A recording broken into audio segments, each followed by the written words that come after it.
Bonjour à tous, ravi de vous retrouver ce matin. Merci d'être là en ce 12 mars 2023. Donc nous sommes à quelques jours de l'arrivée du printemps, à quelques jours également de l'arrivée du mois sacré de Ramadan. Et justement à cet effet, nous allons parler justement des plaisirs des papis avec un chef cuisinier, en l'occurrence une dame, qui va un petit peu nous parler des préparatifs du mois sacré de Ramadan et de tous ces mets recommandés pour cette période et puis qui font justement, qui agrémentent nos tables et qui font que ce soit un plaisir de partager des moments fabuleux en famille. Et puis bien sûr, donc tous ces conseils, on les découvrira avec le chef Sihem Arhab. Nous parlerons aussi d'un élément qui parfois apparaît sur nos tables, également le poisson, mais différemment à travers justement un concours de pêche initié par l'Association nationale des pêcheurs de la pêche de plaisance et sportive. Donc les représentants de cette association seront parmi nous ce matin pour parler du dernier concours en date programmé tout récemment. Bien sûr, on parlera du plaisir de la pêche, de tout ce qu'elle procure comme plaisir justement à tous ceux qui la pratiquent avec ces passionnés. Alors aujourd'hui, nous irons aussi à la rencontre d'un artiste qui vit pas loin de la mer justement, du côté de Tipaza. Il s'agit de Sidali Bebouta qui est dans l'enseignement artistique également et qui prépare justement une belle exposition. Pour cet artiste, deux belles expositions, je dirais, l'une en Italie, l'autre aux USA. Et les détails et son univers artistique, nous les découvrirons tout à l'heure avec lui, puisqu'il sera notre invité ce matin. On restera dans la sphère culturelle avec Jawdet Gessouma et les bonnes feuilles, il nous parlera, lui, justement de Mouloud Mamri, entre autres, et aussi un livre volé durant la colonisation à l'émir Abdelkader, donc restitution de cet ouvrage précieux. Et les détails justement de ce retour, ce comeback, ce sera avec Jawdet Gessouma ce matin. Et puis, bien sûr, Yezid Aït Mahidine sera là pour ses coups de cœur et ses coups de gueule, liés souvent à la culture aussi. Mariam Moussaïd, pour elle, nous baladera à travers la verdure et Dame Nature pour nous parler justement des vertus des plantes. Et puis, bien sûr, Aïda Meshri, dans son créneau donc hebdomadaire, chaque dimanche, elle nous relève des aspects liés à la psychologie, puisque c'est sa spécialité aujourd'hui. Elle a choisi de nous parler de la confiance en soi pour les adolescents. Notamment. Merci encore une fois d'être avec nous, mesdames, messieurs. C'est parti pour cette édition de Bonjour d'Algérie avec, comme d'accoutumé, un point météo. Il est signé aujourd'hui à Malaribi.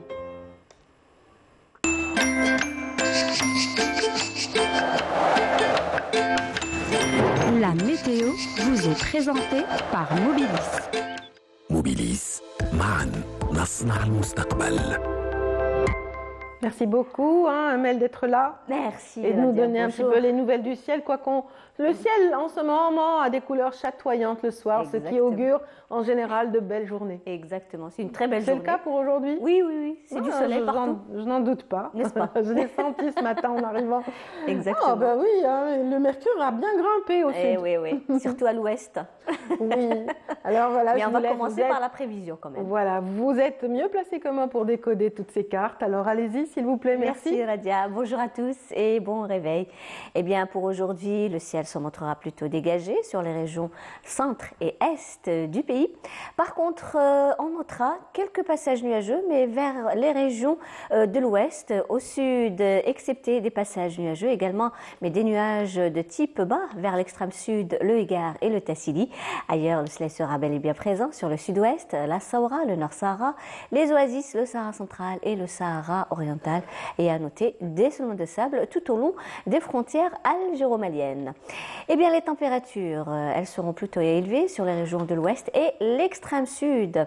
Au nord, on va commencer par le Tlemcen, où le mercure affichera 28 degrés, 26 à Oran, 27 du côté de Relizane, 23 à Alger, 24 à Tizi Ouzou, également à Naba et Batna, 22 Sétif, Djelfa, 21 à Al-Bayod, au sud 31 degrés, Biskra, Ilizi, également Tamanrasset et Janet, 30 degrés, Béchar, Gardaya, 34 à Tindouf, également à Drar, 39 le maximum du côté de Bourj Bedji Mourtar, en passant par les 38 degrés à Ingzem.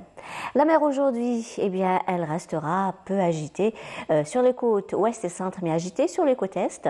Les vents souffleront entre 10 et 20 km/h et les vents seront variables, 30 à 40 km/h sur les côtes est et les vents seront de secteur ouest.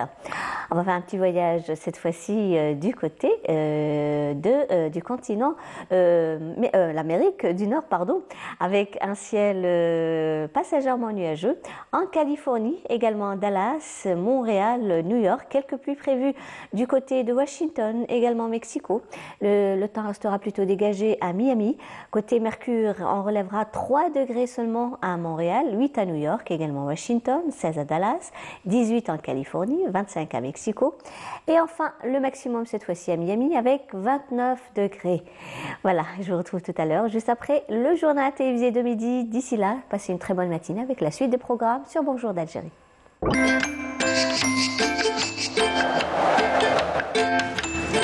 La météo vous est présentée par Mobilis.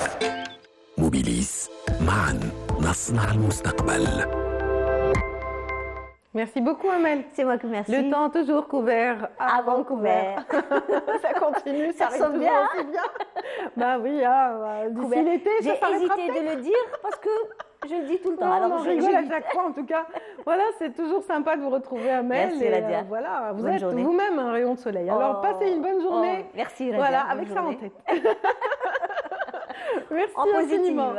Bah oui, j'espère que votre journée sera tout aussi ensoleillée et puis aussi pleine de petits moments de joie où que vous alliez. Donc je vous souhaite une agréable journée et puis pour booster justement ce démarrage, tout de suite une chanson très dynamique du groupe Freakland qui nous chante Amaziria.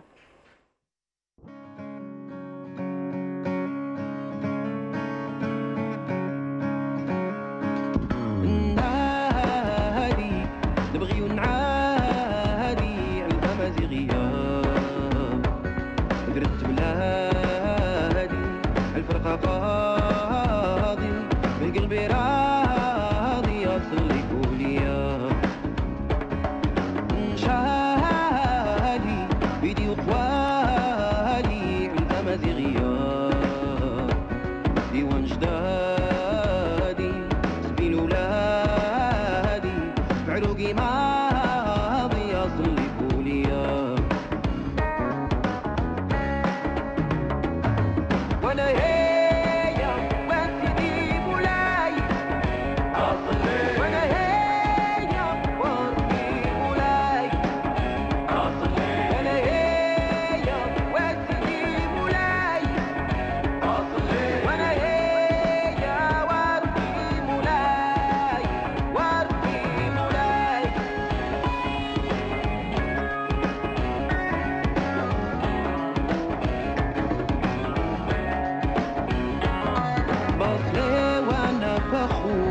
أمازيغي في بلاد النور بها راني مسرور نبحث بالنور نكتب بالسطور سما أمازيغي نبقى الحمد لله مشكور سلام على أهل الهوى صلاة على حبيبي المصطفى على الذي استوى به الطوالي طوال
nouveau clip du groupe Freakland qui nous chantait à l'instant Amaziria, qui nous a permis aussi de redécouvrir les étendues désertiques de notre Grand Sud, bien sûr, qui est toujours vraiment très prisé en cette période. Voilà, pour ceux qui voudraient justement encore profiter de cette saison hivernale dans le sud, c'est encore le moment jusqu'à la fin mars, avant l'arrivée des vents de sable, bien sûr. Alors voilà, elle est bien arrivée, elle est bien installée. Il s'agit de Aïda Mchri qui nous parlera d'un tout autre domaine. Hein. On sort de la musique, quoiqu'elle a peut-être des influences quelque part. Absolument.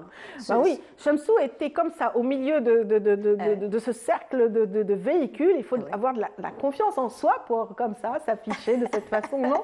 Tout à fait, tout à fait. Mais pour renforcer justement l'estime de soi, la confiance de soi, il faut monter sur scène, parler public, faire du théâtre. De la télé. Voilà, essayer un peu les belles expériences. On a commencé très timide, hein, je vous assure, Aïda. Je tremblotais les premiers jours. Je crois que ce je sont manquais les de gens... confiance en moi. Non, mais je crois que ce sont les gens qui réussissent le mieux.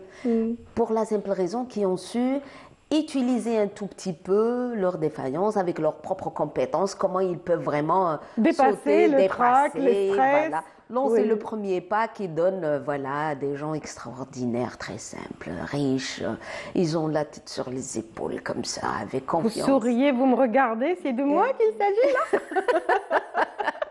Bon, on se voit après l'émission. Mais bien sûr, avec plaisir, avec plaisir, merci. Tu le sais bien. Merci Aïda. Donc voilà, vous aurez compris que ce matin, donc, la thématique retenue pour la rubrique d'Aïda Mchri tourne autour de la confiance et de l'estime de soi. Très, très important. Très, très important. Il y a quelque chose dans notre discours, parce que vous savez, généralement, ce qui secoue un peu les parents, ce sont les examens, les épreuves, parce que ça nous met face à nos épreuves, ça nous fait face à nos manières, à nos outils utilisés dans l'éducation de nos enfants. Mais ce qui est intéressant, c'est un peu dans le quotidien, qu'est-ce qu'on a offert à nos enfants ? Nous, on est là pour renforcer leur estime, les soutenir, les aider, les consoler dans les moments difficiles, mais on oublie que parfois, dans nos phrases, on peut se tromper. Et des fois, on peut faire plus du mal que du bien, ou on peut rater les choses pour la simple raison qu'on n'a pas fait attention à des choses très très simples. Comme par exemple, je suis fière de toi. On a beaucoup entendu les profs, les enseignants, les mamans, je suis fière de toi, comme ça, pour leur donner cette belle partie d'estime pour les booster encore, pour qu'ils puissent donner encore mieux. Mais en fin de compte, la bonne phrase est « tu seras fier de toi si tu le feras ». Il ne s'agit pas de moi. C'est pour ça qu'à chaque fois, on retrouve nos enfants qui sont à la recherche de ce regard pour nous faire plaisir. Ils nous ramènent les notes, ils nous ramènent un peu les épreuves de garder la maison, de garder les frères, enfin de jouer, de rentrer juste à l'heure pour nous offrir justement cette partie là où on leur dit « on est fiers de toi, tu as bien réussi ». Mais peut-être leur permettre de comprendre que c'est pour eux, dans leurs compétences, qu'il faut vraiment les soutenir et on sera fiers d'eux s'ils pourront répondre et faire le premier pas et rebondir après un échec et puis réussir. C'est là où il faut vraiment les applaudir. C'est vrai. Mais aussi, ça ne s'arrête pas uniquement à ça. Vous savez que la confiance de soi, ou cette estime, nous on mélange un peu les choses, mais si on peut expliquer juste un tout petit peu, on pourra dire qu'il y a des enfants qui ont une bonne estime, mais dans le fond, cette confiance en soi, il y a quelque chose qui ne va pas.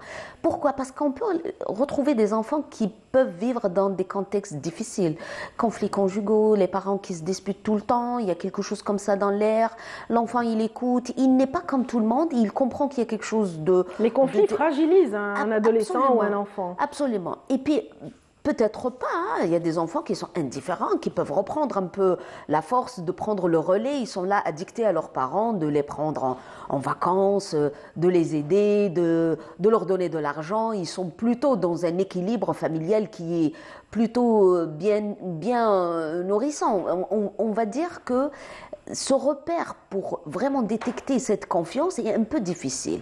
Parce qu'on a comme l'impression que ce sont des gens où on peut dire quand est-ce qu'on va comprendre que cet enfant il n'est pas. Est-ce qu'un enfant isolé, timide, qui est dans son coin, qui ne parle pas, qui tremble face à toute épreuve, n'a pas vraiment confiance en lui. On préfère celui qui prend le devant de la scène, qui parle tout le temps, qui saute. Probablement, ce n'est pas la bonne formule, pour la simple raison que... Quand il y a une fratrie, il faut faire attention à ça. Il faut faire attention à ça. Qu'il y ait le même traitement, la même attention pour chaque enfant. Tout à fait, mais aussi, ça peut être, ce n'est pas vraiment la bonne image. On ne peut pas vraiment dire que c'est par rapport à ça qu'on peut retrouver celui qui a moins confiance et celui qui a une estime plus développée. Peut-être que c'est dans l'échange qu'on pourra comprendre, parce qu'il y en a ceux qui ont peu de confiance en eux, ils sautent sur scène comme ceux qui jouent le guignol dans la classe, attirent l'attention un tout petit peu, ils sont là à offrir leur objet, ils sont là à donner plus. Et je crois que ce sont ces formules qui nous permettent de dire que cet enfant, il a besoin d'accompagnement, de quelque chose qui le ramène à lui-même pour qu'il puisse vraiment voir les choses de très près, comment il peut vraiment renforcer cette vision chez lui. Comme on peut retrouver des enfants très retirés, isolés, mais ils ont une bonne estime. Il suffit juste de leur donner l'occasion ou une petite force et vous allez voir comment ils peuvent exceller dans leurs épreuves. Ce qui manque un peu cette épreuve, c'est d'accompagner nos enfants pour qu'ils puissent voir de près leurs propres compétences. Nos enfants ne savent pas où ils peuvent exceller. On a beaucoup parlé un peu de ces compétences auditives, visuelles, dans la compréhension. On a tous des compétences quelque part qui peuvent nous permettre de réussir un peu le quotidien de les études ou le jeu ou la relation sociale. Mais les enfants ne le savent pas. C'est à nous de leur présenter un peu ce côté gagnant dans leur profil qu'ils peuvent utiliser ultérieurement dans les épreuves, dans les examens. Ils peuvent compter sur l'audition pour mieux apprendre, sur l'écriture. S'ils sont excellents dans tout ce qui est, ils les applaudir, les renforcer dans leurs propres compétences. C'est ce qui permet à nos enfants de se nourrir et puis de comprendre qu'ils ont quelque chose de différent. Parce qu'en fin de compte, c'est ça la définition de confiance en soi. Moi, je sais qu'on m'a souvent dit que pour certains adultes qui n'arrivent pas justement à prendre les choses en main, à avoir de l'initiative dans les différents domaines de leur vie, c'est dû parfois au fait que les parents ne les responsabilisent pas très tôt, ne leur prouvent pas à quel point ils ont confiance en eux. Est-ce que ça renforce aussi l'estime de soi? Ça joue un rôle énorme. Tu l'apportes merveilleusement bien pour la simple raison. Si moi je défends mon fils, aujourd'hui on est face à un phénomène un peu particulier. Hein, comment permettre à nos enfants de se protéger? Est-ce que je le protège et je suis là à lui dire attention, cette personne surprotéger, étrangère, c'est pas bon. Du tout. Voilà. Du tout. Pour la simple raison, c'est que c'est justement ce qui va nuire un tout petit peu à leur autonomie pour qu'ils puissent vraiment se défendre.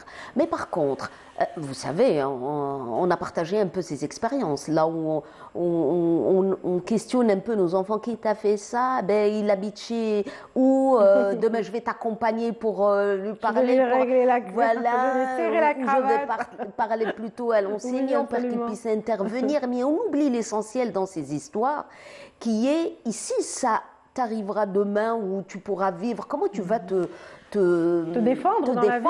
Qu'est-ce que tu vas utiliser comme outil? Ici, on joue un tout petit peu. Ici, moi, je joue un peu le méchant ou l'agresseur. Et comment tu vas réagir? Et c'est dans le jeu de rôle, dans cette position, dans cette attitude physique, dans cette manière de lui permettre de crier, de dire stop, de dire non.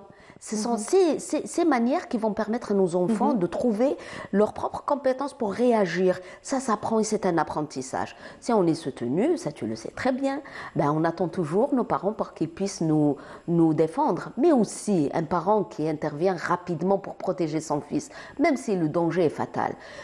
Vous savez, on leur dit deux choses. Non, quand il est fatal, il faut. C'est D'accord. quand c'est minime, voilà, des petites querelles ou des trucs comme ça. Où même s'il faut est laisser, fatal. surtout les garçons, il faut les laisser se défendre, même les filles. Hein. Absolument, mais regarde, même si le danger, il est... si moi je ne place pas cette défense, si je ne place pas, ça ne veut pas dire aussi s'éclipser, le laisser seul. Ça veut dire être là, mais lui permettre de vivre le moment pour mieux prendre cette défense et puis mieux se positionner par rapport à ce danger. Qu'il soit voilà, une personne, qu'il soit un produit, qu'il soit dans la relation. On parle souvent de l'harcèlement scolaire. Vous savez, on revient à ces formules, là où l'enfant peut se retrouver vraiment dans des positions très difficiles. Il ne sait pas trop comment se protéger ni comment se défendre. Vous savez, si on ne leur donne pas cette possibilité de se positionner, on fait le relais. Mais vous savez, dans ce message, qu'est-ce qu'il y a? Il y a « je t'aime très fort », mais il y a « tu ne sais pas le faire seul » ou « tu ne sauras pas le faire ». Mais c'est ça le message paradoxal. Par contre, l'impliquer, et puis vous savez, ce sont ces épreuves dans la vie qui vont nous donner les exercices, les vrais exercices de l'échange. La confiance ne vient pas parce qu'on le choisit. C'est pas « assis-toi comme ça, prends tes, regarde de cette manière ». Mais face à cette épreuve particulière ou dans ce moment, dans l'exercice, avec la feuille blanche, dans le sujet de l'examen. Souvent, face à l'examen, on a ces enfants qui ont tout appris et puis il hésite entre la première réponse et la deuxième. Et puis, il ne sait pas trop si c'est la première ou la deuxième, mais voilà, peut-être que je garde celle-là. Et cette hésitation, le doute, vous savez, la confiance, elle augmente avec le doute. Ici, nous, on travaille un tout petit peu sur cette formule d'équilibre parce qu'il n'y a pas la confiance, voilà, il faut leur permettre de briller, tu es le meilleur, tu es excellent, ça fragilise, ça augmente un peu le narcissisme, voilà, il peut se retrouver, la réalité viendra le secouer pour lui dire que tu n'es pas aussi parfait que ça. Tout à fait. Voilà, donc il faut vraiment apprendre, mais permettre au doute de juste à ce phénomène. Tout à fait. Voilà, de nourrir un tout petit peu cette partie juste pour pouvoir vraiment décider, même si je me trompe, voilà, je l'ai dit, j'assume et c'est comme ça, et puis avancer pour assumer qu'il y ait une autre partie. Il faut expliquer à ses parents, à ses enseignants aussi qui sont très exigeants aujourd'hui. Certains parents, par exemple, arrivent à inculquer aux enfants la gestion d'un budget. Voilà, c'est un petit peu leur montrer qu'ils sont capables de faire des choses minimes à la maison ou pour eux. Budget, les affaires, moi dire s'impliquer aussi, la participation, s'impliquer aussi dans tout ce qui peut être projet familial, dans les révisions, l'outil. Il y a quelque chose comme ça qui peut nous inviter à impliquer de plus en plus nos enfants, mais aussi accepter aussi que l'erreur, elle est utile. Il n'y a pas le parfait. L'erreur, pourquoi on est là fâché face à une mauvaise note? Pourquoi on est là vraiment secoué face à une épreuve là où il n'a pas pu réussir? Non, je crois que l'erreur, elle est constructive. Il faut vraiment permettre à nos enfants de vivre un tout petit peu ces échecs et puis de les accepter dans leurs émotions. Accepter, ça veut dire quoi?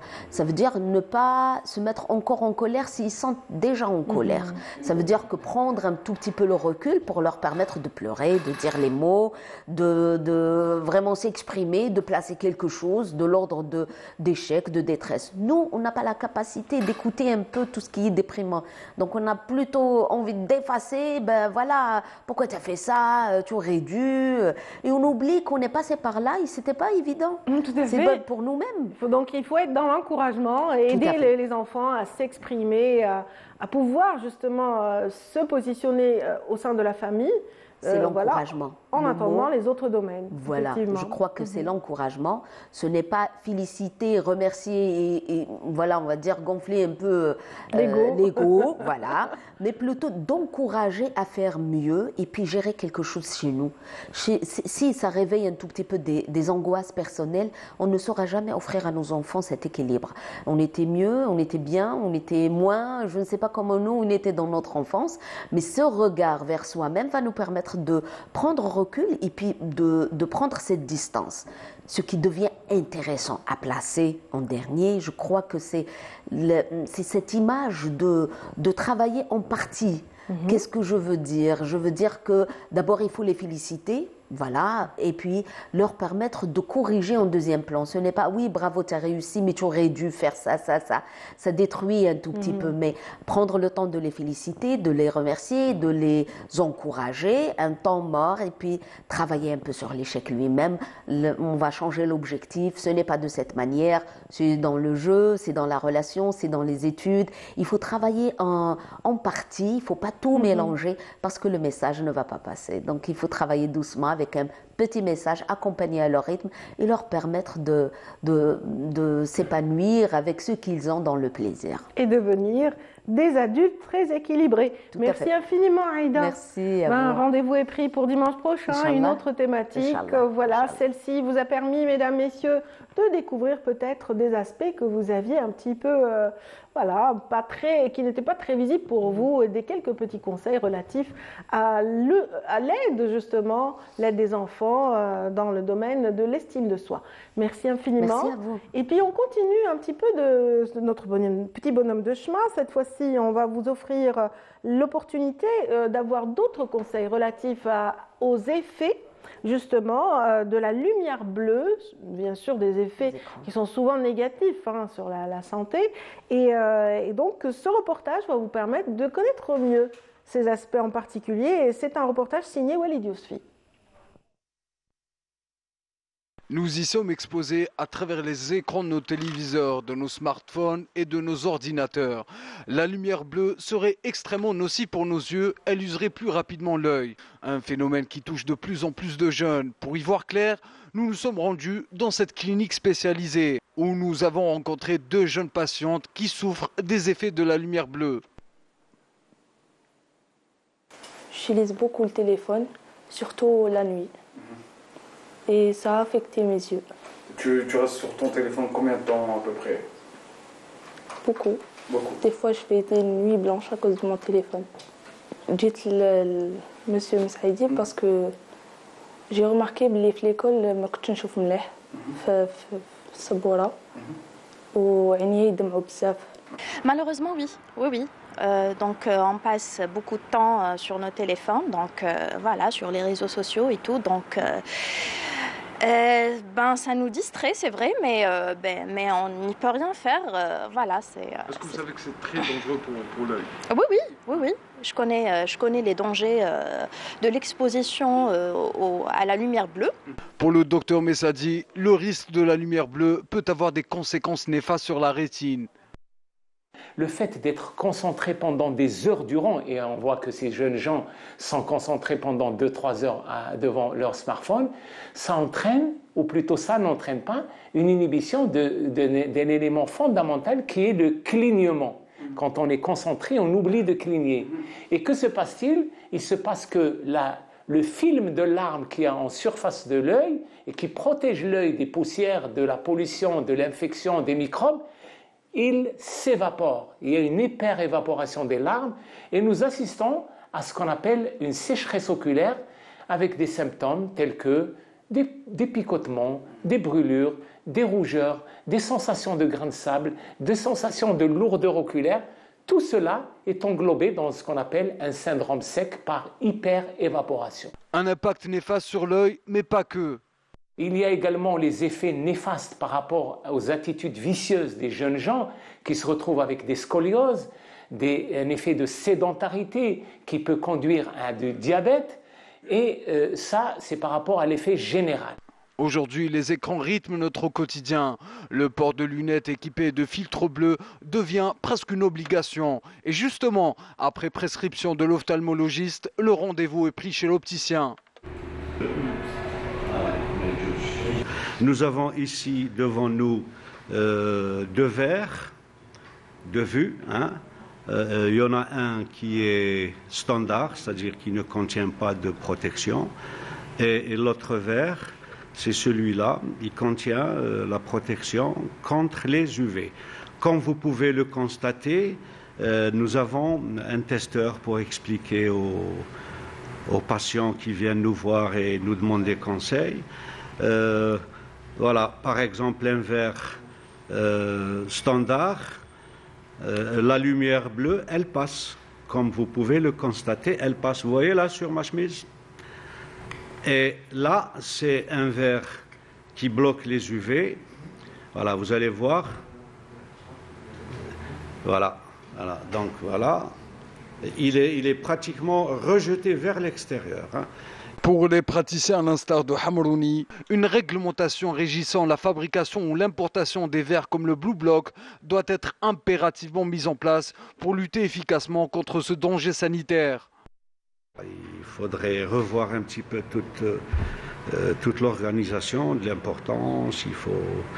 C'est toute une chaîne de travail normalement. Nous devons avoir en Algérie un laboratoire qui avant que l'importation ne se fasse, ce laboratoire donnera sa décision avec les experts qui constituent cette société pour dire si c'est de bons produits ou de mauvais produits. Nos yeux font face au quotidien à des doses importantes de lumière bleue, si importantes qu'elles présentent des risques physiologiques et somatiques.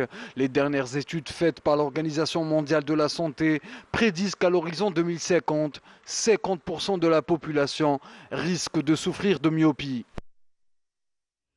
Après les dangers de la lumière bleue, nous allons parler de plaisir et de passion avec nos invités qui viennent de s'installer, représentant l'Association nationale des pêcheurs de la pêche de plaisance et sportive. En l'occurrence, on va commencer par M.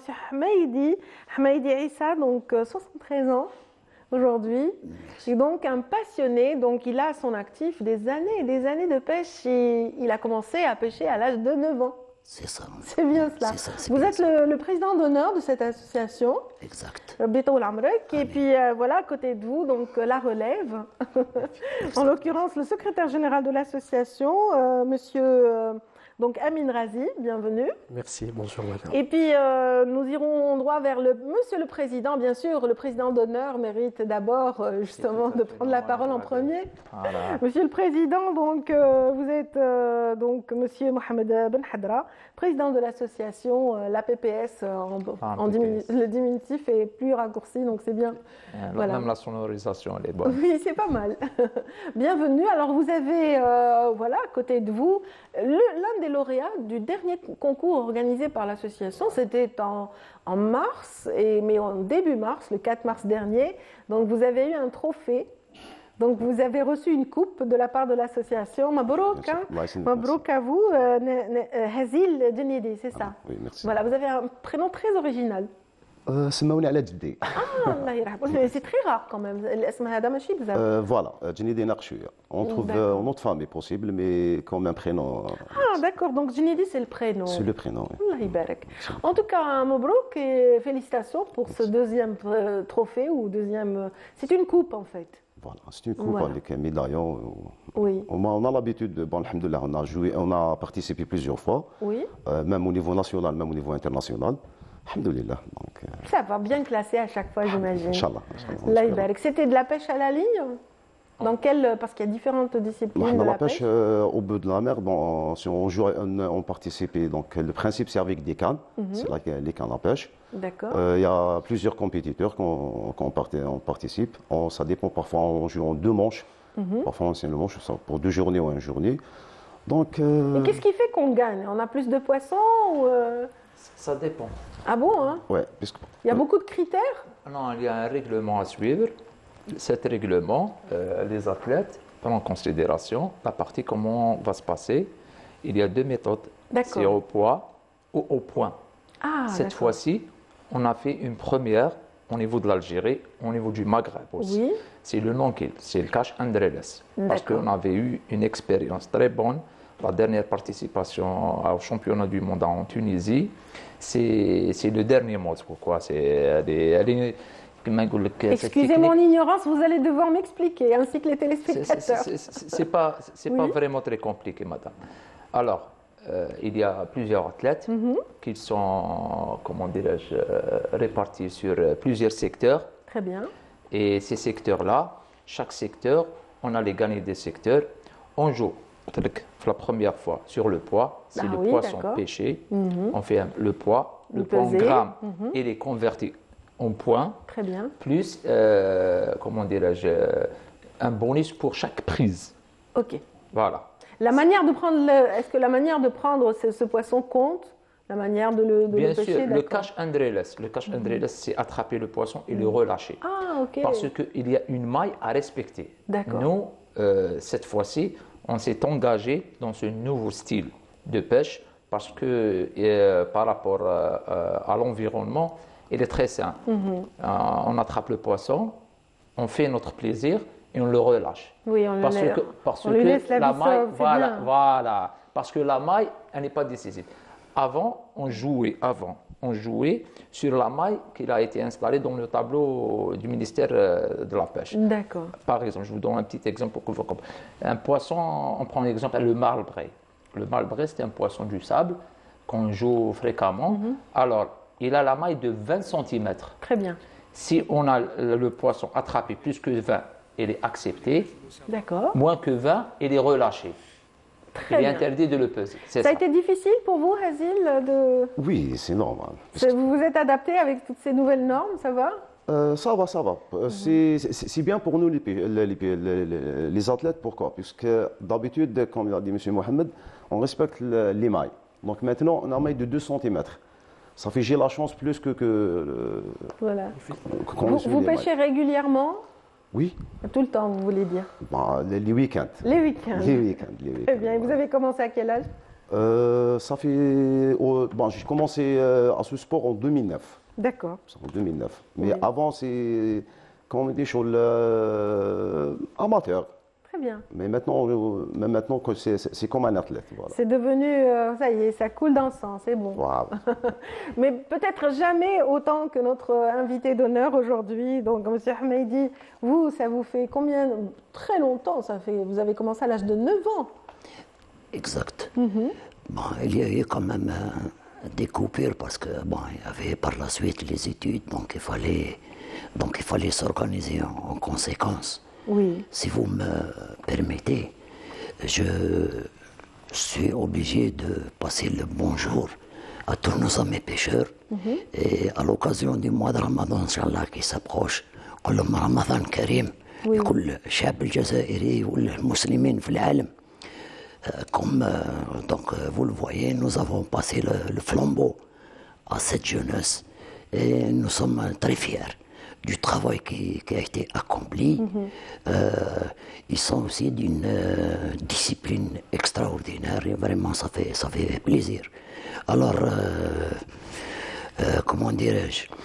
Il y a toute une symbolique derrière justement l'organisation de ce dernier concours, puisque vous avez rendu hommage à un martyr, vraiment qui mérite tous les hommages et tout le respect. C'est notre fierté d'honorer nos martyrs qui sont sacrifiés pour que أنا ذوك اليوم نتمتعوا بالبحر ب 1600 كيلومتر دو كوت يعني ما نساوهمش شهداءنا يعني. الله يرحمهم. Et à cette occasion-là, le 4 mars, nous avons honoré la mémoire de Silar Belmedi, Yarbo Yaramo. Et dorénavant, Inch'Allah, c'est ce qu'on va faire. À chaque compétition, chaque événement, nous allons honorer la mémoire de nos Shahada, Inch'Allah. Exactement. Tout à fait.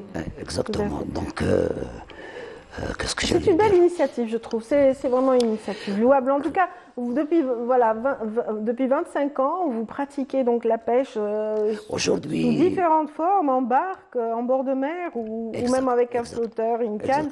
Donc toutes les formes possibles. Il existe 25 disciplines. Et parfois, il y a des accidents qui vous coûtent cher. Surtout en barque, la pêche pas longue route.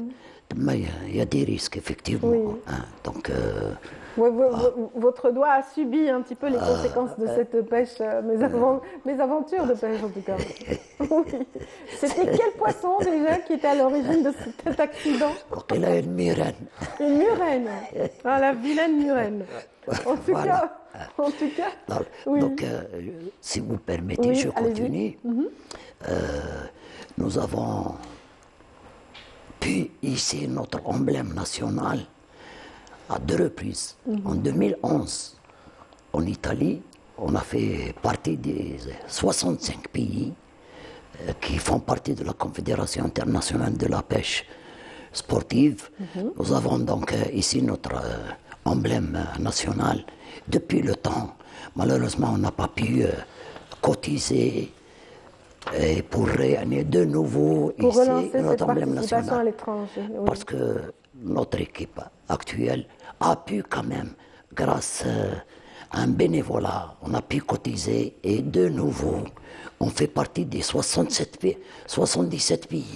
On fait partie des 77 pays qui font partie de cette confédération. Nous avons les agréments nécessaires et puis notre participation. Il y a même cette année, il est prévu, l'Algérie est invitée pour participer au championnat du monde en Italie. Très bien. Donc là, nous souhaiterions qu'il y ait de l'aide de la part de quelques entreprises publiques comme sponsoring. Nous souhaiterions aussi l'assistance de Monsieur le ministre des Moudjahidines et l'appui des enfants de Joad, Inch'Allah. Et le ministère de la Pêche aussi. Le ministère de la Pêche, effectivement. ministère de l'Environnement, etc. Tous ceux, ils peuvent nous aider parce que cette équipe, je termine, elle s'est heurtée au même problème qu'avant. Le siège et les subventions. Nous n'avons rien. Voilà, c'est vrai qu'on a besoin du nerf de la guerre, hein, Monsieur Razi. Monsieur Razi, donc voilà, cet événement s'est bien déroulé dans de bonnes conditions, une organisation qui a fait plaisir à tous ces candidats, donc qui étaient en lice pour décrocher ces trophées.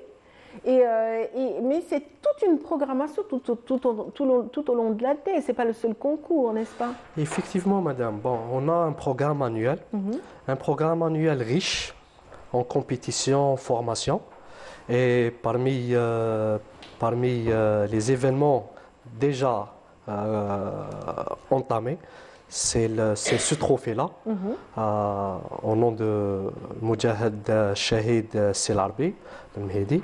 Et on a encore d'autres compétitions et une compétition nationale. Très bien. Plus la participation, Inch'Allah, dans le championnat du monde. Juste pour attirer votre attention et l'attention des téléspectateurs, que la pêche, on n'a pas uniquement la pêche en eau de mer. On a aussi la pêche en eau douce. Ah, c'est bien ça. Alors on a des retenues. On pratique la même chose sur des retenues, les barrages, les différents barrages. On a des beaux barrages, des beaux endroits pour pratiquer cette technique de pêche. Vous avez essayé? Bien sûr, on a organisé. Tout le monde, en tout cas, si on est dans cette association, c'est qu'on aime quelque part, n'est-ce pas? C'est qu'on est adepte de la pêche. Tout le monde. C'est un pêcheur, c'est un pêcheur, c'est un pêcheur, c'est un pêcheur. Oui, on est tous exactement, on est tous des pêcheurs. Des pêcheurs, vous faites beaucoup de bêtises aussi? Pêcheurs dans la vie aussi. La pêche, c'est aussi une sinécure pour l'esprit, une sinécure pour le corps. Exact. On a hérité ça de nos parents, de nos proches. بالعاميه كوم واش يقولوا بالعاميه les pêcheurs نروح نستخلوا. Voilà. C'est pour d'abord voilà. Et après on a la pêche. Voilà. Avant de participer dans un concours ou dans une compétition ou aller à la pêche pour pêcher du poisson, déjà on a le plaisir. Tout à fait. Se distraire. Se relaxer, recharger les batteries. Nos femmes pêchent. Oui, vous avez initié vos 3 filles, Monsieur Ahmedi. Oui, je les ai initiées, effectivement. Vous me rappelez quelque chose, vous avez attiré mon attention. Je vous remercie parce que j'ai oublié ce point qui est très important. Dans notre programme, il est prévu la création d'écoles de pêche, l'initiation à la pêche de nos enfants. Et c'est le futur protecteur de nos 1600 km de côte. C'est très important.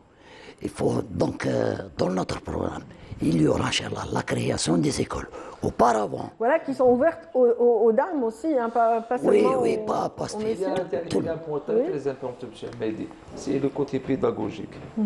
Nos enfants risquent d'aller dans un chemin vraiment virtuelle.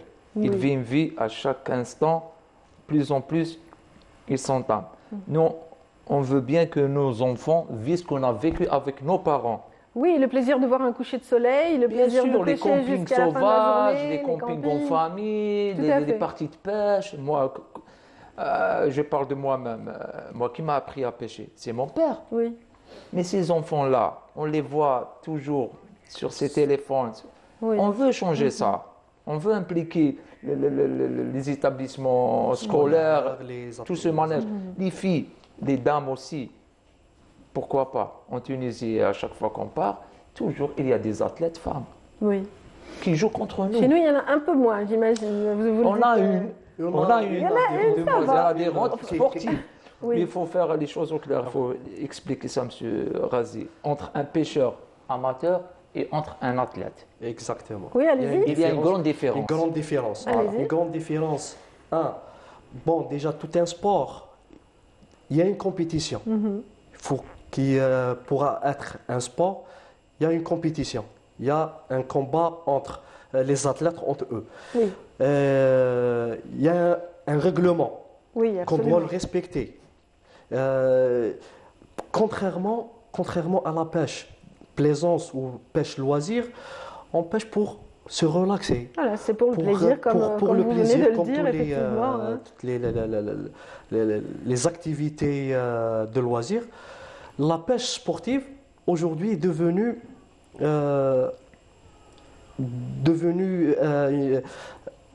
comment dirais-je, une discipline. Une discipline sportive, pratiquement, voilà, à part entière. À part entière et est-ce que vous arrivez à contaminer tout le monde autour de vous? Est-ce que vous arrivez à initier monsieur Hézil?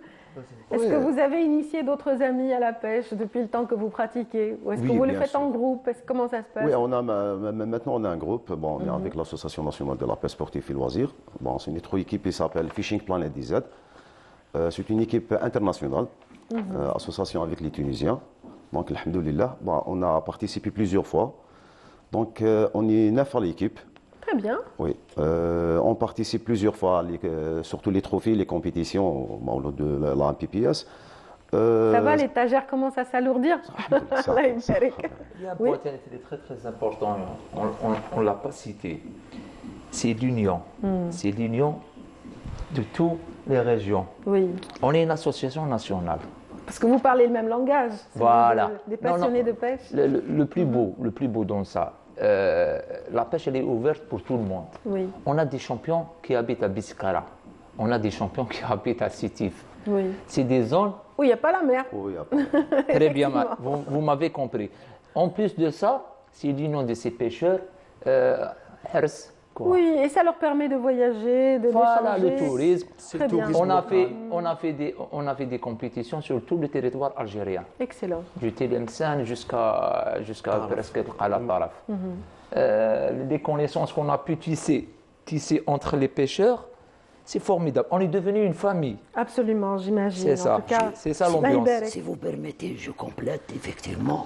Il y a un autre secteur qui doit aussi nous donner un coup de main. C'est le secteur du tourisme. Oui, absolument. Parce que dans notre programme, lorsqu'on prévoit d'organiser un championnat international d'une seule discipline, par exemple la pêche au bord de mer, un tournoi international, c'est avec l'assistance d'un certain nombre de pays.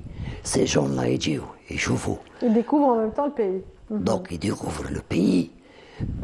Particulièrement, par exemple, la pêche en eau douce, les barrages à l'intérieur du pays, ou là, au Sahara, la côte, tout ça.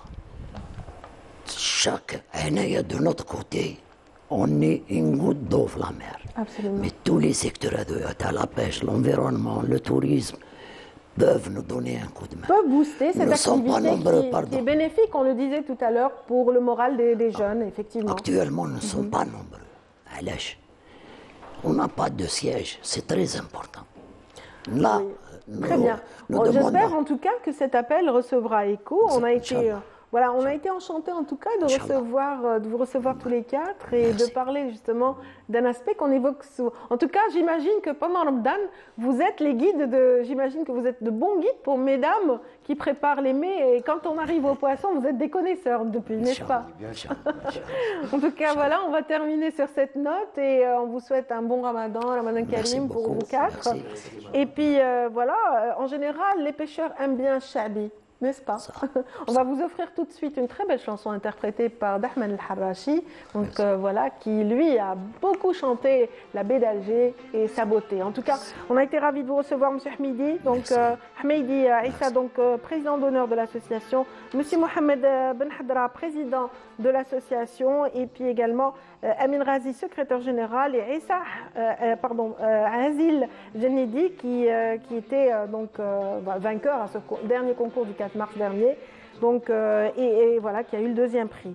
Il s'agissait justement de parler et de présenter un petit peu l'association nationale des pêcheurs de la pêche de plaisance et sportive. On a été vraiment ravis de passer ce moment avec vous. Voilà. Merci infiniment et bon vent. Bon vent pour la suite. Si vous permettez, juste j'invite les téléspectateurs de consulter notre page Facebook. Excellent. Notre page Facebook, Association nationale de la pêche de plaisance et sportive. Parfait. Merci pour voilà qui est bien dit. Alors tout de suite, Dahman El-Harrachi, mesdames, messieurs. Merci.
Voilà, nous allons changer de domaine tout de suite. Après cette belle chanson de Dahman El-Harrachi, Allah yarhamou, nous allons parler d'art et d'art pictural, en l'occurrence, avec la présence parmi nous de Sid Ali Ben Bouta, qui est un ambassadeur de la wilaya de Tibaza. Bienvenue. Bonjour et monsieur, merci pour cette invitation. Et on est ravis de vous recevoir en tout cas et de parler. Je deviens un enfant de la télévision de Canal. Oui, c'est votre deuxième passage chez nous, je le sais, je suis au courant. En tout cas, on est ravis d'accompagner en tout cas nos plasticiens, d'autant plus qu'ils nous représentent dignement dans des instances internationales. Prochainement, donc du 25 au 31, Monsieur Ben Bouta, vous allez vous déplacer à New York pour assister au New York Art Symposium. C'est un événement international, oui. C'est pour expliquer, pour faire publier l'art algérien de la scène internationale. Oui. Et moi, je travaille sur les arts traditionnels, les arts populaires, parce que l'Algérie, c'est un pays grand, c'est un terroir. Et tant qu'artiste, et tant qu'Algérien, j'aimerais bien d'exprimer, de faire exploiter sur la scène internationale. Cet aspect, oui, voilà.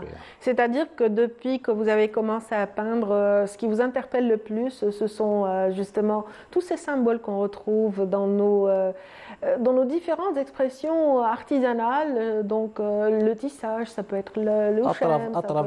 À travers mes voyages. Voilà. J'ai beaucoup voyagé, j'ai beaucoup fait des expositions à travers plusieurs régions, les hauts plateaux, le désert algérien, Bni Abbas, Tamnarasset, Tindouf, Tamnarasset en 2007. Chaque région, j'attrape quelque chose pour mettre l'empreinte sur mes œuvres. Voilà. Et donc, voilà, ce sont des œuvres où différentes symboliques se côtoient. Et bien sûr aussi avec une trame colorée ou une palette, palette colorée qui est quand même très sobre, je le trouve.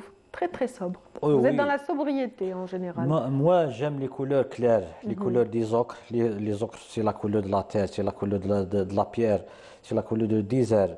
J'aime le bleu. Le bleu, c'est la Méditerranée, c'est la côte. Tant que je réside à Mousta exactement, mais je suis actuellement à Tipaza. C'est la côte méditerranéenne. Il y a aussi ce vert qui aussi fait allusion à cette vie spirituelle dans les différents mausolées, dans les différents. J'ai travaillé beaucoup sur les mausolées, sur le Goubba, l'Awliya Salihin, Sidi El-Khadr Ben Khrouf, Sidi Ali Mbarak Douqli'a, Sidi Abdelrahman Taalibi d'Alger. C'est tout un patrimoine riche pour enrichir l'art soufisme de façon universelle. Voilà, votre dernière, vous avez cité Qléa à l'instant, votre dernière exposition justement remonte au mois de janvier dernier, c'était au Palais de la Culture. Exactement, au mois de novembre, à l'occasion de 50e anniversaire de l'indépendance, de 26, 27, 28 de la Maison de la Culture Ahmed Arwa à Qléa. C'était une rencontre chaleureuse, jolie entre les artistes de la région de Tipaza, comme le fameux Abdelrahman Bakhti, Bouchachi. Ce sont des artistes de Tipaza. Des artistes spéciaux Tipaza. Abdelrahman Bakhti, Ali Bouchachi, Mohamed Boukerch, Zohir Boukerch, Tahar Ouaman. C'est des gens de grandes passions de l'art.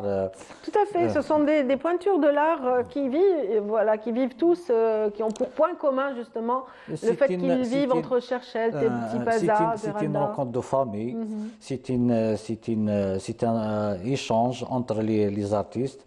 Et c'est une très belle initiation. De cette occasion, je remercie les cadres de la Maison de la Culture Ahmed Alwa de Qléa et tout le staff culturel.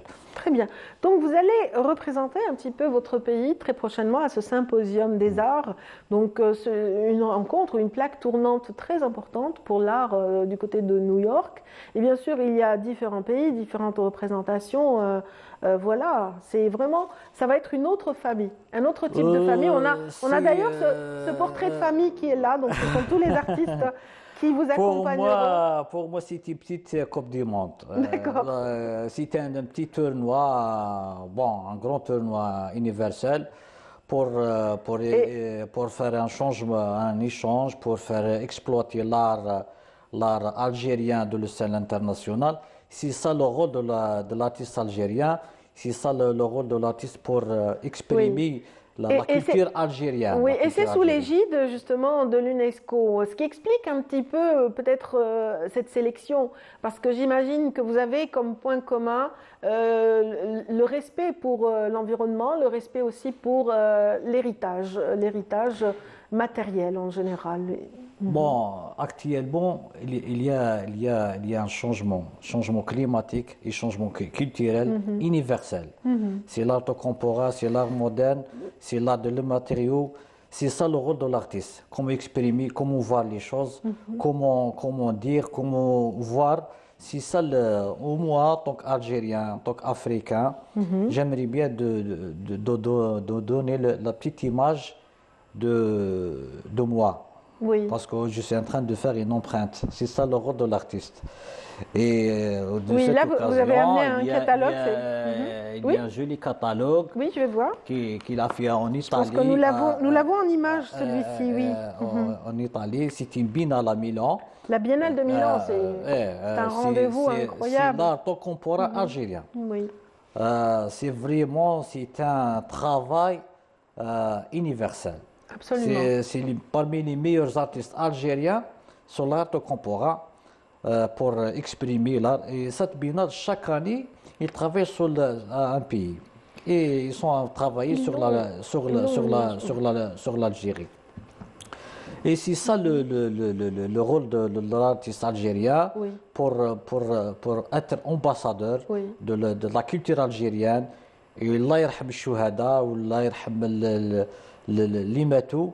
C'est ça, c'est la nouvelle génération. Nous, c'est la nouvelle génération et la nouvelle rock récolte. Oui, c'est vrai que quand vous parlez de génération, il y a cette génération qui vous a précédé, qui allait sur le même terrain, donc je dirais artistique, dans la mesure où les Aouchem, les grands artistes qui ont marqué ce mouvement du début du siècle dernier. Oui, voilà. Moi, j'ai de la chance que j'ai enseigné. Vous avez à peu près les mêmes références que ces gens-là. Je suis l'élève de Ahmed Stambouli, Allah yarhamou, de Miliana. C'est un quelqu'un très, très, très riche, et puissant. Et même j'ai raconté Donny Martinez, il est actuellement à Marseille. Il a juste fait une petite activité chez nous à Mousta. Il a vraiment entamé mon travail. Oui. Il y a Sirgoua Karim, il y a Rachid Kouraïchi. Le symbole algérien, c'est un symbole universel. Absolument, Rachid Kouraïchi qui a justement fait voyager le symbole bien de chez nous à travers le monde, à travers des expressions artistiques d'une grande beauté. L'Algérie, c'est un pays riche sur le côté du patrimoine, sur le côté de coutumes. À travers les voyages, on voit beaucoup de choses. C'est un univers. L'Algérie, c'est un univers, c'est un continent. Voilà. Tahia al-Jazair. En tout cas, vous repartez bientôt en Italie aussi. Hein. Prochainement, Inch'Allah. Ce sera après New York. Après New York, parce qu'il y a un programme, il faut respecter le programme.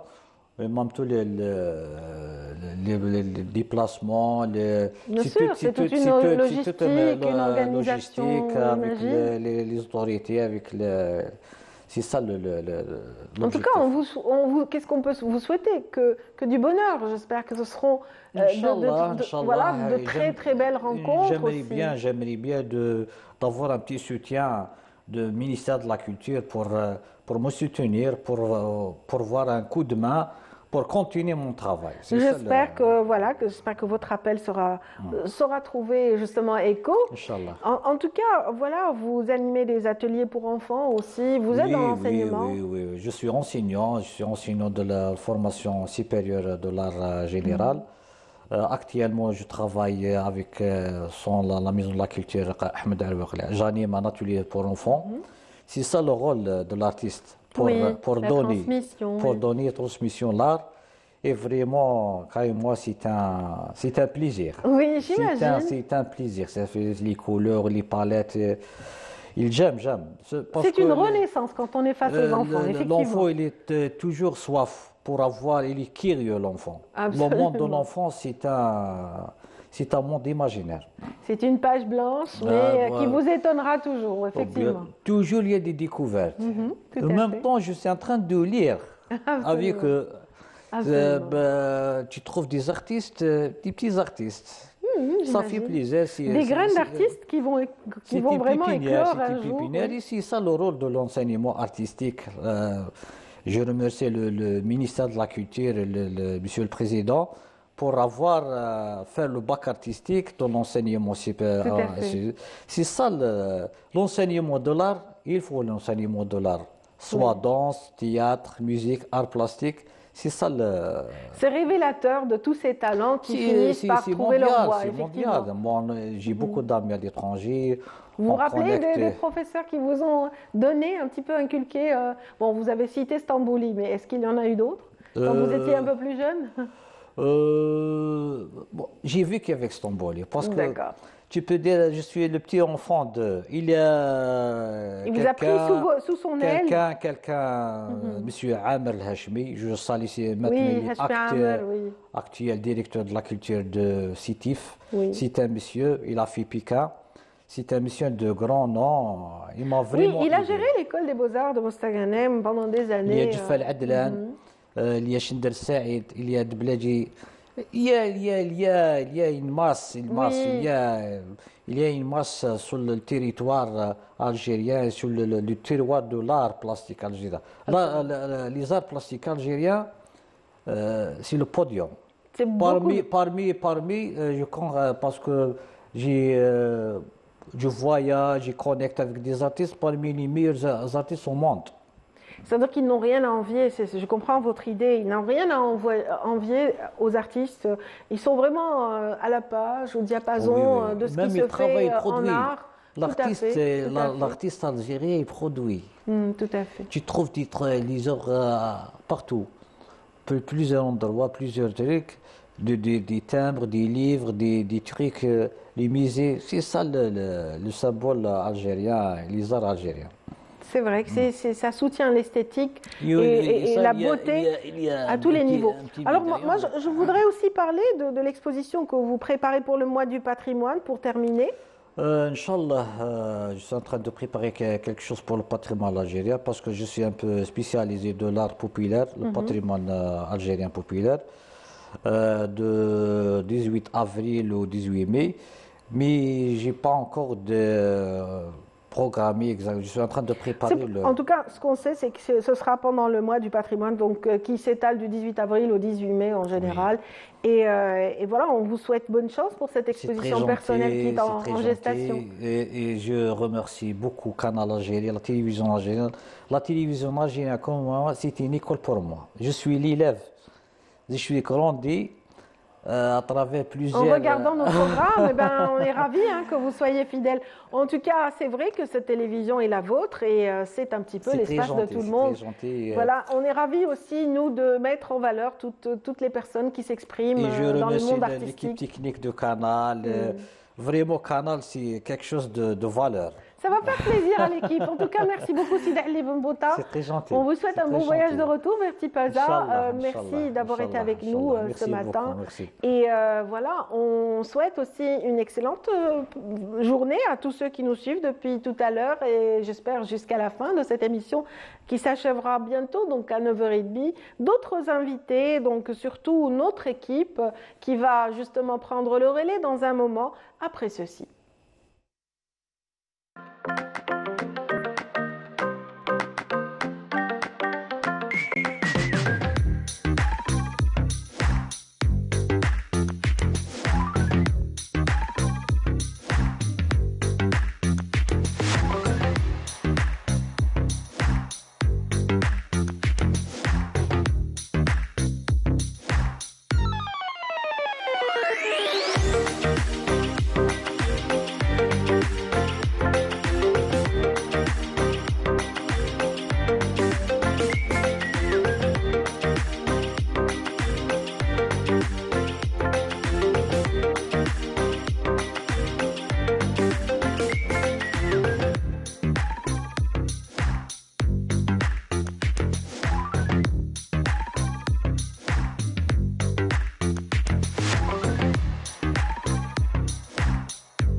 de vous présenter, si vous ne connaissez pas l'émission, Myriam Saïd à ma gauche. Jawdet Guessouba.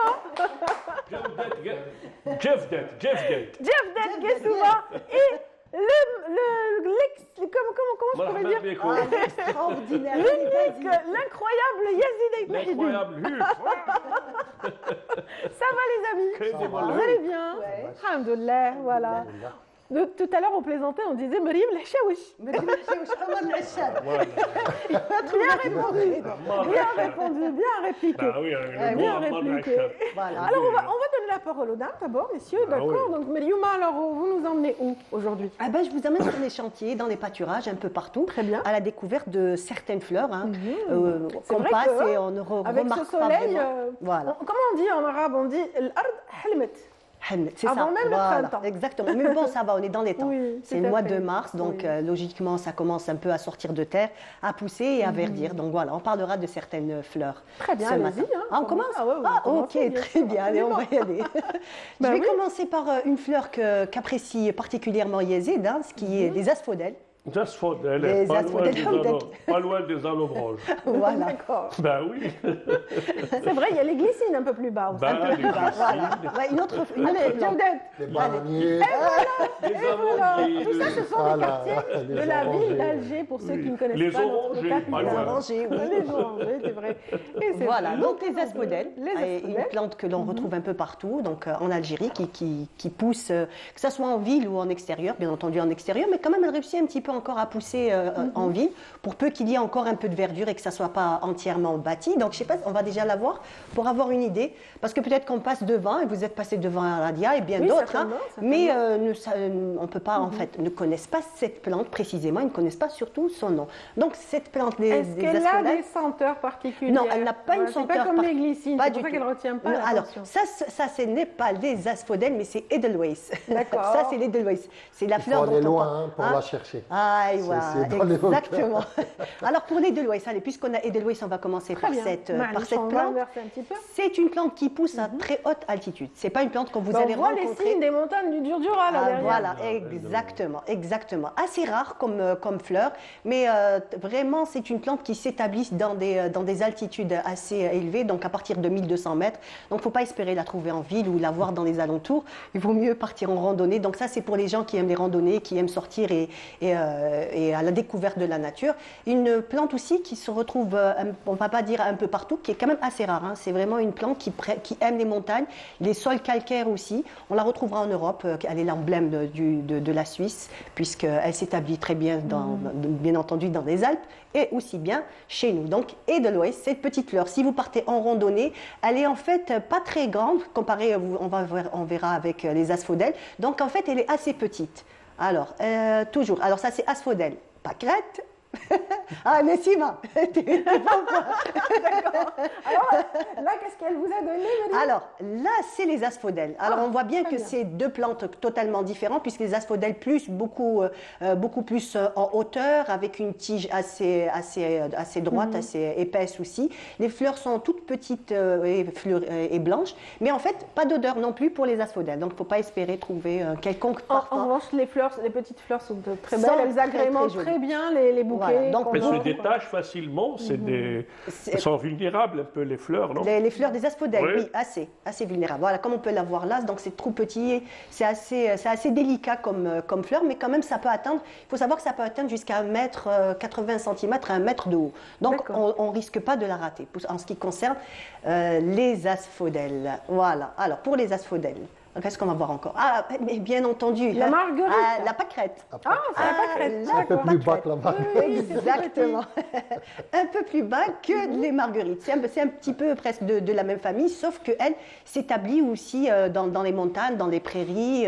Et en fait, elle pousse pas. C'est une plante qui est toute petite. Elle restera à ras le sol, donc avec les herbes grasses. On en a fait des bouquets de pâquerettes, voilà. Par contre, pour la pâquerette, ça sent une petite odeur assez délicate. C'est frais quand c'est le printemps, ça sent bon. Voilà, donc on la retrouvera par contre, elle, un peu partout, que ce soit aussi ici à Alger, dans des jardins, en jardinière aussi. Bon, pour ceux qui la cultivent, il faut savoir qu'il y a des variétés, il y a des cultivars que l'on peut retrouver en pépinière, mais on la trouvera plutôt quand on sort vers l'extérieur, si on va se promener dans des prés, dans des prairies, et voilà, donc aussi en haute montagne. Ben oui. Les après-midi et avant, on faisait comme ça, des petites sorties en famille, etc. Et des bouquets champêtres. Des bouquets champêtres. Après, t'habnais, ma t'habnais. On a tous joué à... Et pour la pâquerette, je crois que ça va durer longtemps. Parce qu'il y a beaucoup plus de pétales. Il y a plus de pétales à la fin du jeu, je m'en fiche. Plus il y a de pétales et plus on s'amuse. Après, quand je ne jouais pas, j'ai fait ma t'habnais. Non, moi c'est des... Ah non, ça je jette, alors je reprends une autre fleur et je vais commencer d'une autre manière et bon voilà. Voilà donc pour les trois fleurs que je vous ai fait découvrir. Donc si vous allez vous promener, voilà, si vous partez en randonnée, essayez d'être plus attentif. Donc pour les gens qui aiment les plantes, plus attentifs. Et en fait, il y a aussi maintenant, on sait très bien qu'il y a des sites où même si on ne reconnaît pas la fleur, on ne sait pas ce que c'est, on a juste à prendre. Par contre, j'ai reconnu quelqu'un dans ma dernière photo. Justement, je suis en train de dire c'est lui, c'est pas lui. C'est bien Yazid. Qu'est-ce que tu as trouvé? De la bourrache. Dans ses pérégrinations. Vous allez voir. Toujours au parc zoologique de Belaknoun. Ça, c'est la bourrache. La bourrache, oui. C'est une plante comestible. Yazid fait partie de toutes les plantes que l'on ramasse pendant le printemps pour faire un msfouf ou la mrfouf. Je pense, c'est ça. Voilà. Ben, j'ai fait un petit... Aforo. À l'occasion du mars, je te dis en fait. C'est joli. En tout cas, beaucoup de vertus pour la bourrache. Après, vous pouvez compléter. Voilà, je vous ai complété Edelweiss aujourd'hui et Asphodèle. Voilà. Très bien. En tout cas, Djaoudet nous a ramené un bouquet d'un tout autre genre ce matin, puisqu'il nous parle des bonnes feuilles et de littérature, et avec vraiment un fait ou un événement très attendu par rapport à l'émir Abdelkader. Oui, juste avant, il y a eu la première édition des journées de littérature qui sont passées à Mascara. Donc c'est la littérature populaire et du coup donc il y a eu du conte avec Siddiq Mahi, de la chanson Chabi avec Abdelaziz Abdelmoujib de Mascara. Donc il y a eu plein d'événements pendant 3 jours, à partir du jeudi jusqu'à hier. Samedi. Donc voilà, donc Mascara a été la capitale de la première édition de la littérature populaire, donc organisée en collaboration avec l'ARC et la Maison de la Culture et des Arts de Mascara. Donc les gens sont venus de Mostaganem, d'Oran, de Djelfa, de Mascara aussi. Et donc voilà, donc c'était... pour mettre en valeur toute cette poésie. Pour mettre en valeur cette littérature populaire, la poésie. La nouvelle vague notamment. Il y a même eu du diwan, voilà, donc très intéressant. Donc comme c'est la première édition, je pense que les autres suivront, Inch'Allah. C'était à l'occasion aussi du 60aire de l'indépendance.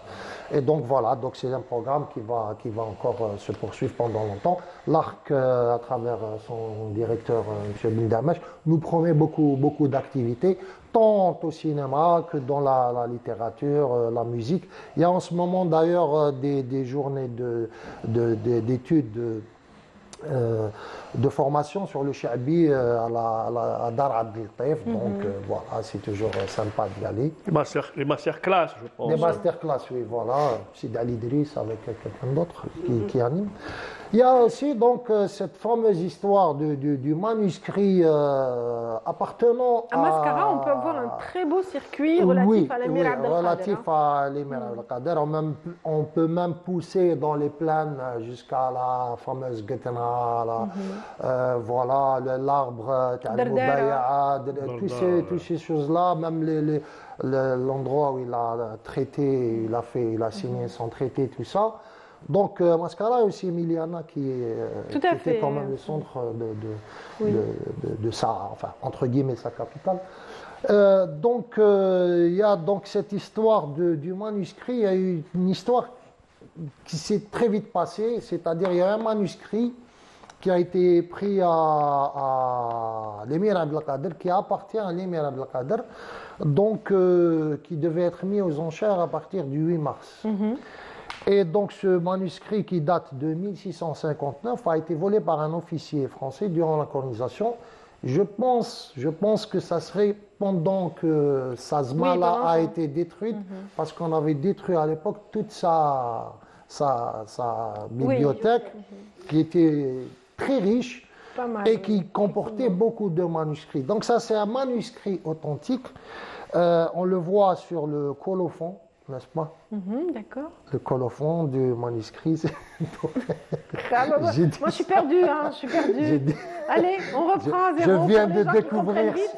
Il Pour y a, les personnes qui comprennent vite, il faut reprendre. il y a 2 heures que je viens de savoir c'est quoi un colophon. Bah, c'est d'accord. juste la notation qui précise l'éditeur et voilà. Et le titre du livre, le copiste. Ça, c'est un manuscrit. Donc, on met d'abord ce colophon. C'est juste à la fin du livre, c'est un dessin triangulaire pour ce qui est de ce manuscrit. On va dormir tous, moins bête. Moi, le premier. Étant donné que je viens de découvrir ça. Et donc, c'est un manuscrit de jurisprudence islamique écrit par Al-Hadi As-Surur ben Abdelrahman Al-Abadi Shafi'i du Caire. Et donc, c'est justement sur la jurisprudence shafi'ite. Et donc, c'est un manuscrit très important parce que c'est le premier, c'est-à-dire c'est le premier manuscrit écrit par l'auteur lui-même qu'avait l'émir Abdelkader. Donc, il y avait juste 37 pages. Et ce manuscrit devait être mis sur un site qui s'appelle Liki.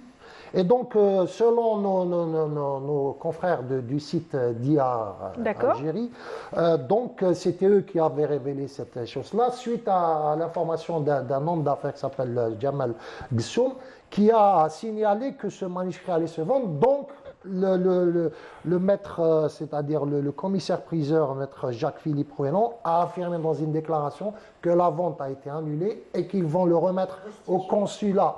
C'est-à-dire le 11, hier, ils ont décidé d'annuler la vente. C'était arrivé quand même à 33 000 € et quelques.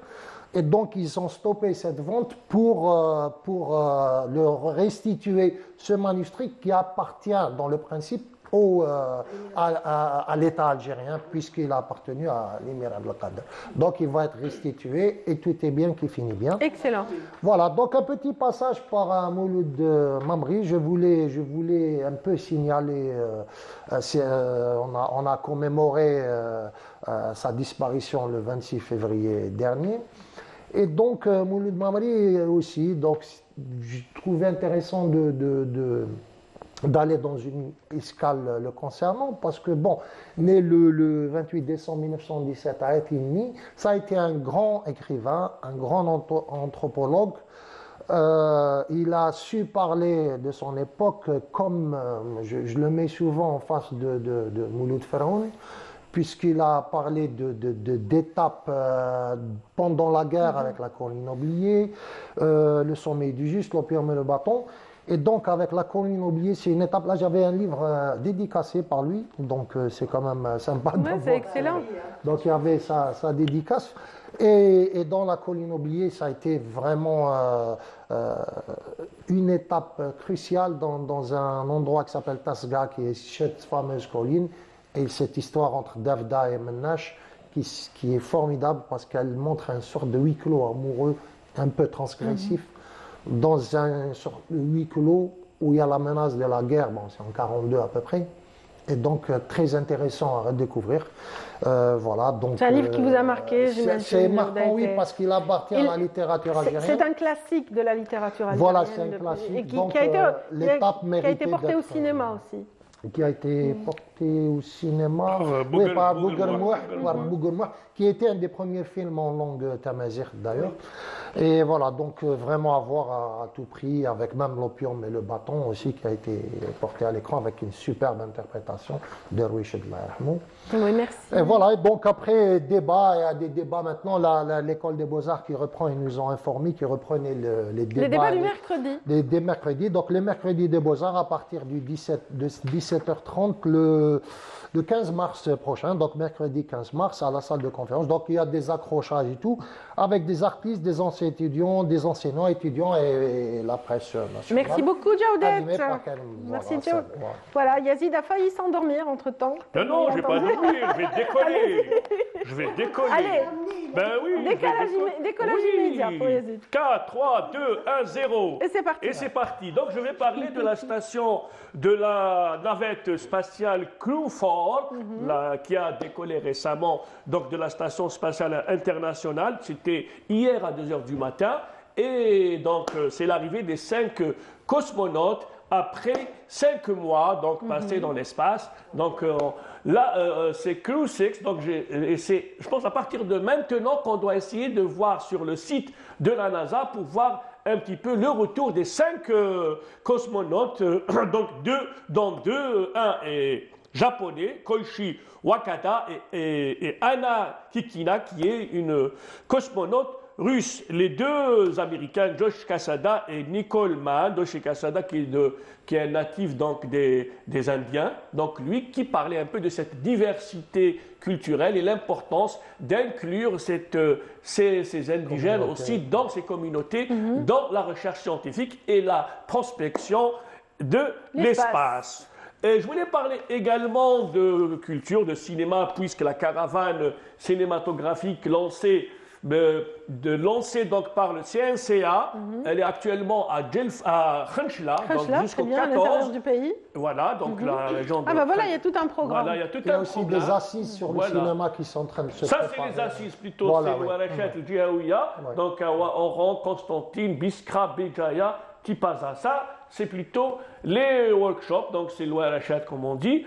Et il y a également, donc, c'est à l'occasion du 60e anniversaire, donc il y a cette caravane cinématographique lancée par le CNCA avec, donc, dans plusieurs wilayas, dans Khenchla, Béjaïa et At-Taraf, avec la projection des films L'Andalou de Chouir, le film aussi de Kamal Yaïch, Malaika, et puis Il a Akhir Zaman de notre consoeur Yasmine Chouir. Donc il y a aussi des films pour enfants, dans le célèbre film de Sadak El-Kbir. Donc on voit donc El-Qafila Sidibaïya, la caravane cinématographique du Centre national de l'audiovisuel, donc de le CNCA.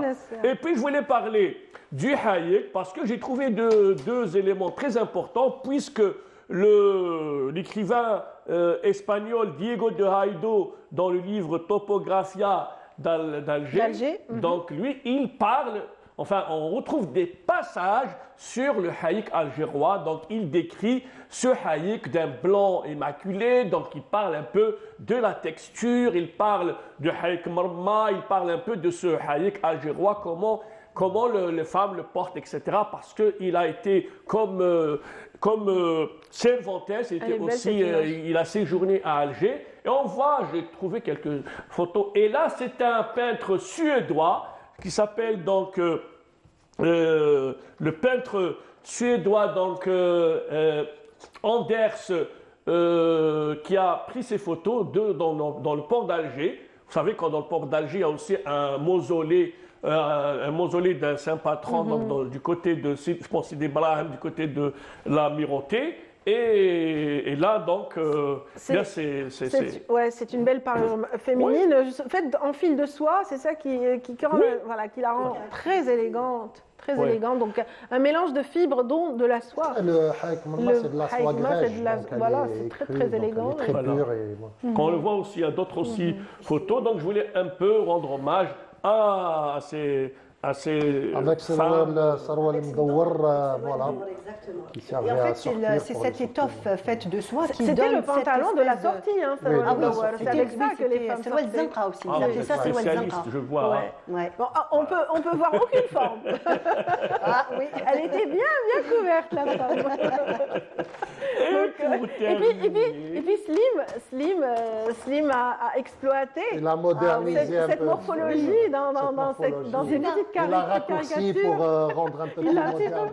Voilà, raccourci. aussi, le petit Sarwel Mdouar, et ça fait très joli. Hein. Oui, mais il est porté aussi dans d'autres régions d'Algérie, à Méliana, à Blida, Médéa, en Kabylie, aussi dans la région de Tlemcen, avec le célèbre haïk Al-Ash'ashi, dont je pense aussi. Vous parliez, voilà, on peut parler des cérémonies des Oscars pour finir? Oui, les cérémonies des Oscars, puisqu'il y a des nominations, donc je pense que c'est aujourd'hui que ça commence, mais j'ai fait une petite recherche, il y a eu donc les nominations, il y a des films donc comme Everything, Everywhere All at Once, donc de films coréens, nous allons voir un petit peu des extraits de la bande-annonce de ce film coréen, je pense qui a totalisé 11 nominations, plusieurs nominations dans 11 catégories, et puis il y a le film Avatar aussi, et puis The King, le film sur Elvis Presley aussi, qui peut aussi remporter, qui cartonne. Moi, je l'ai vu.